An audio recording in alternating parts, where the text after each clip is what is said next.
প্রিয় BA six সেমিস্টারের ছাত্রছাত্রীরা, আজকে আমি এই ভিডিওতে তোমাদের দেখাবো তোমাদের যে ডিএসসি B1 ইতিহাসের জেনারেল পেপারে যে পরীক্ষা হলো, সেই পরীক্ষার জন্য তোমাদের আমি লাস্ট মিনিটে সাজেশান দিয়েছিলাম এবং তার আগেও তোমাদের আমি সাজেশান দিয়েছিলাম।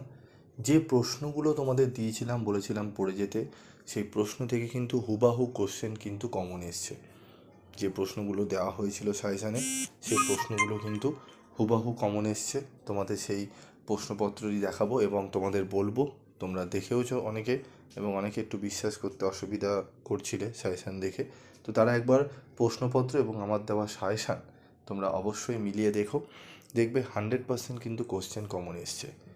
ইতিহাসে যেরকম থার্ড সেমিস্টারে 100% কোশ্চেন কমন এসেছিলো, ফিফথ সেমিস্টারে কোশ্চেন কমন এসেছিলো 80%, সিক্স সেমিস্টারে কিন্তু 100% ইতিহাসের কোশ্চেন কমন এসছে। তো দেখে নাও তোমাদের কী কী প্রশ্ন এসছে।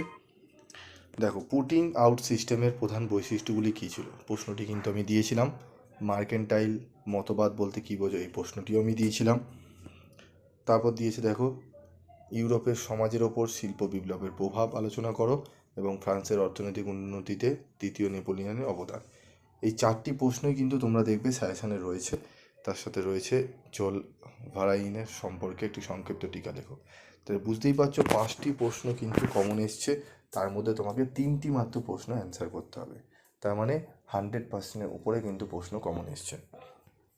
এরপর দেখবো আমরা 10 নম্বরে দেখো, এই প্রশ্নটি কিন্তু দেওয়া হয়েছিল যে সপ্তদশ শতকের ইউরোপে কি কোনো অর্থনৈতিক সংকট দেখা দিয়েছিল। প্রশ্নটি একটু ঘুরিয়ে দিয়েছে, এই প্রশ্নটি কিন্তু ছিল। তার সঙ্গে দেখো কয়ের প্রশ্নটি কিন্তু ছিল, ঠিক আছে। লেসে ফেয়ার এর মূল পার্থক্য হিসাবে দিয়েছিল, তবে আমি এটি ধরছি না, আমি কয়ের প্রশ্নটি ধরছি, তোমরা কিন্তু কমন পেয়েছো। তারপর দেখো, পুঁজিবাদ সম্পর্কে কার্ল মার্কসের মতবাদ আলোচনা করো। প্রশ্নটি কিন্তু ছিল তোমাদের কিন্তু সাজেশানে। এবং তার সাথে ছিল ফ্রান্সের শিল্পায়ন প্রক্রিয়া কিভাবে ইংল্যান্ডের থেকে আলাদা ছিল। এবং আরেকটি ছিল সপ্তদশ শতকে ইউরোপের প্রধান বাণিজ্যিক শক্তি হিসাবে ইংল্যান্ড ও ফ্রান্স কীভাবে নিজেদের প্রতিষ্ঠা করেছিল। এই প্রশ্নটি কিন্তু দেওয়া হয়েছিল। তার মধ্যে এখান থেকে ক এবং খ কিন্তু প্রশ্ন তোমরা কমন পেয়েছো। তো প্রত্যেকটি প্রশ্নই তোমাদের কমন এসেছিলো। হ্যাঁ, তোমাদের সাজেশান চেয়েছিলে, আমি উত্তরের PDF নোটস, তোমরা যেহেতু আমাকে অনেক দেরিতে বলেছো, আমি এই নোটসটি বানাতে করা হয়ে ওঠেনি।